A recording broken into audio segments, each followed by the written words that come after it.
Hi అండి, నేను మీ లక్ష్మి. ఈరోజు అందరికీ ఉపయోగపడే కొన్ని టిప్స్ చూద్దామండి. వీటిలో మీకు ఏది నచ్చినా కూడా ఒక లైక్ చేయడం మాత్రం మర్చిపోమాకండి.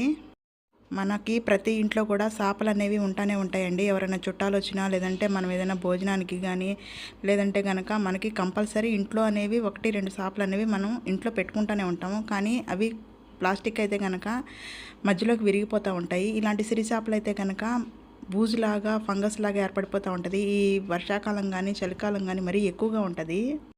అలా కాకుండా ఎన్ని సంవత్సరాలు ఉన్నా కూడా ఆ చేపలు అనేవి పాడవకుండా ఉండాలంటే ఇలా ట్రై చేయండి. మీరు ఇలా చేసుకున్నారంటే 10-15 సంవత్సరాలైనా సరే ఆ చేప అనేది ఏమీ కాదండి. మీరు చేప వాడడం లేదు, ఇంకా పక్కన పెట్టేస్తున్నాము అని అనుకున్నప్పుడు ఇలా చేప అనేది మనకి పరిచేసుకుని ఆ చేప ఎంతవరకు అయితే ఉందో అంత న్యూస్ పేపర్ పరిచేసుకోండి. ఇలా న్యూస్ పేపర్ పరుచుకోవడం వల్ల దానిలో ఏమన్నా మనకి తేమ కానీ ఆ చెమ్మ కానీ ఏదన్నా ఉన్నా కూడా ఆ చేపకి ఆ పేపర్ అనేది అబ్జర్వ్ చేసేసుకుంటూ ఉంటుంది. ఇలా న్యూస్ పేపర్ వేసేసేసుకొని మనం చుట్టి పెట్టుకున్నామంటే ఆ ముక్కు వాసన అనేది కూడా రాదండి. ఇలా పేపర్లు పరిచేసేసుకున్న తర్వాత చుట్టేసేసుకొని ఒక తాడు పెట్టి కనుక మనం కట్టేసుకొని ఒక పక్కన పెట్టేసుకున్నామంటే ఆ చేప ఎన్ని సంవత్సరాలన్నా కూడా మనకి ఆ కొత్త చేప లాగానే ఉంటుందండి. ఆ స్మెల్ కానీ పాడవడం కానీ ఏమీ ఉండదు. ఒకసారి ఇలా ట్రై చేయండి. మన నెక్స్ట్ టిప్ అండి, ఇలా ఒక వాటర్ బాటిల్ కానీ థమ్సప్ బాటిల్ కానీ ఏదైనా సరే మీ సింక్కి సరిపడా, మీ సింక్ హోల్కి సరిపడా ఎలాంటి బాటిల్ అయితే సరిపోతుందో అలాంటి బాటిల్ ఒకటి తీసుకోండి. చాకుని బాగా వేడి చేసి కట్ చేసుకోండి. కట్ చేసుకుని రాత్రి మనం అంట్లు తోమేసుకున్న తర్వాత సింక్ ఖాళీ అయిపోతుంది కదండి, అప్పుడు దాని మీద ఇలా కనుక మనం బోర్లిచ్చి పెట్టేసేసుకున్నామంటే అంటే ఆ హోల్లోకి మనకి ఆ బాటిల్ అనేది దిగిపోవాలి. అలా దిగిపోయినప్పుడు మనకి ఆ పురుగులు అనేవి అసలు బయటికి రావండి. మనకి సింక్లో ఏమన్నా అంట్లు వేసినా కూడా ఆ బాటిల్ అనేది కదలదు. అలా హోల్కి సరిపడా తీసుకోండి. ఇలా కనుక మనం బాటిల్ బోర్లిచ్చేసేసుకున్నాము అంటే కనుక పురుగులు బొద్దింకలు అలాంటివి ఏమీ రావండి ఆ హోల్లోంచి. మన నెక్స్ట్ టిప్ అండి, ఇలా పచ్చిమిరపకాయలు అనేవి మనం వాడుతూనే ఉంటాము. అవి మనకి ఒక్కొక్కసారి పిల్లలకి స్నానం చేయించాలన్నా, లేదంటే మనం మొహం కడుక్కోవాలన్నా, లేదంటే చేతులు అనేవి మండిపోతూ ఉంటాయి. అలా మనకి పచ్చిమిరపకాయలు కోసేటప్పుడు చేతులు మండకుండా ఉండాలనుకుంటే కనుక ఇలా ట్రై చేయండి. ఆ పచ్చిమిరపకాయలకి ఎడ్జ్కి ఒక ఫోక్ పెట్టుకుని నిలువుగా చీల్చుకోండి ఆ పచ్చిమిరపకాయని, లేదంటే కనుక పెద్ద పెద్ద ముక్కలు అనేవి వస్తాయి. అలా చీల్చుకున్న తర్వాత మనం కట్ చేసుకున్నామంటే చిన్న చిన్న ముక్కలు వస్తాయి. మనం చాకుతో ఎలా అయితే కనుక మనం చీల్చి కట్ చేసుకుంటామో అలాగే వస్తుందండి. మనకి చేతులు మండవు, మనకి పచ్చిమిరపకాయలు కూడా కోసేసుకోవచ్చు. మీరు ఎంత చిన్నవి కావాలన్నా కూడా ఈ ఫోక్తో కోసుకోవచ్చండి. మీకు కారంగా ఉన్నాయి పచ్చిమిరపకాయలు అనుకున్నప్పుడు ఆ గింజలు కూడా తీసేసుకోవచ్చండి. పిల్లలకి గింజలు లేకుండా కూడా వండొచ్చు. మన నెక్స్ట్ టిప్ అండి, ఇలా జామ్ బాటిల్ మనం తీసుకున్నప్పుడు ఆ పైన కవర్ తీసేసినా కూడా ఆ మూత అనేది చాలా గట్టిగా ఉంటుంది, రాదు అసలు.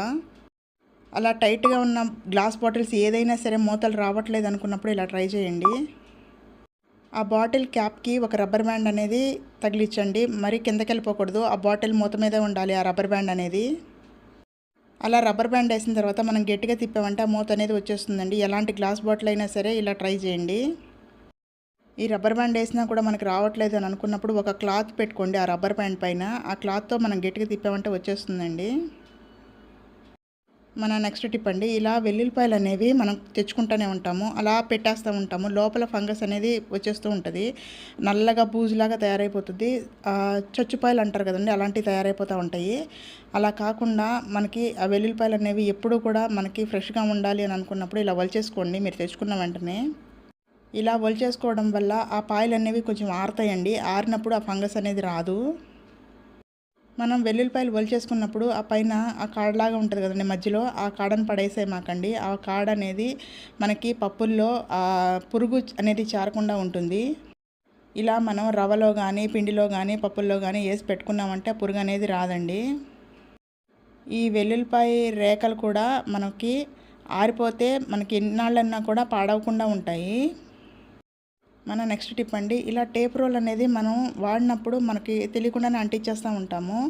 అలాగా అంటించేసినప్పుడు మళ్ళీ అది ఎత్తుకుంటాం చాలా కష్టమైపోతుంది. మనం అలా పద్దాక వెతుక్కోకుండా నేను ఇప్పుడు వీడియోలో చూపించిన విధంగా ట్రై చేయండి. మీకు ఎప్పుడు కావాలన్నా కూడా ఆ పీస్ అనేది మీకు దొరుకుతుంది. మనము టేప్ అంటించేసుకున్న తర్వాత మనకి ఎడ్జ్ టేప్ ఉంటుంది కదండి, దాన్ని బాగా వెనక్కి ఫోల్డ్ చేసి మనకి ఆ చేత్తో బొటన్ వేలుతో కనుక మనం గట్టిగా రఫ్ చేసామంటే అక్కడ గమ్ అనేది తగ్గిపోతుందండి. అలా మనకి బ్యాక్ సైడ్ ఫోల్డ్ చేసి మనం అలా వదిలేసేసేయడం వల్ల మనకి ఎప్పుడు కావాలంటే అప్పుడు మనకి క్లియర్గా కనిపిస్తూ ఉంటుంది అది. అది కనిపించట్లేదని ఏది కూడా అంటించాల్సిన అవసరం లేదండి. ఒకసారి ఇలా ట్రై చేయండి. బ్యాక్ సైడ్ తిప్పేసేసి బాగా నొక్కేసేసేయండి. మనకి ఎప్పుడు కావాలంటే అప్పుడు తీసుకోవచ్చు. మన నెక్స్ట్ టిప్ అండి, ఇలా మనకి తాబేలు అనేది మనం వాటర్లో వేసి పెట్టుకుంటాం, లేదంటే ఉట్టి ఫ్లవర్సే ఒక బౌల్లో వేసి పెట్టుకుంటూ ఉంటాము. ఇలాంటి బౌల్లో ఫ్లవర్స్ వేసినా వేయకపోయినా కూడా ఇలా జవ్వాది పౌడర్ అనేది ఒక్క పించ్ అనేది ఒక కొంచెం మనకి వేసుకున్నామంటే ఇల్లంతా కూడా చాలా మంచి స్మెల్ వస్తుందండి. మనకి ఎక్కువ వేయాల్సిన అవసరం లేదు. కొంచెం కనుక మనం ఆ వాటర్లో కలుపుకున్నామంటే అసలు ఇల్లంతా ఒక టెంపుల్లో ఉన్నట్టే ఉంటుంది. అంత మంచి స్మెల్ వస్తుంది.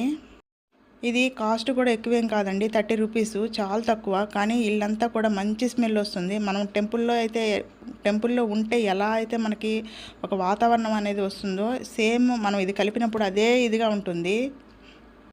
ఇది కుంకుమలో కలుపుకోవచ్చు, కొంచెం కొంచెం బట్టల్లో పెట్టుకోవచ్చు, చాలా బాగా యూజ్ అవుతుంది. ఒకసారి ట్రై చేయండి. ఇంతేనండి మన వీడియో నచ్చితే లైక్ చేయండి, షేర్ చేయండి, తప్పకుండా సబ్స్క్రైబ్ చేసుకోండి.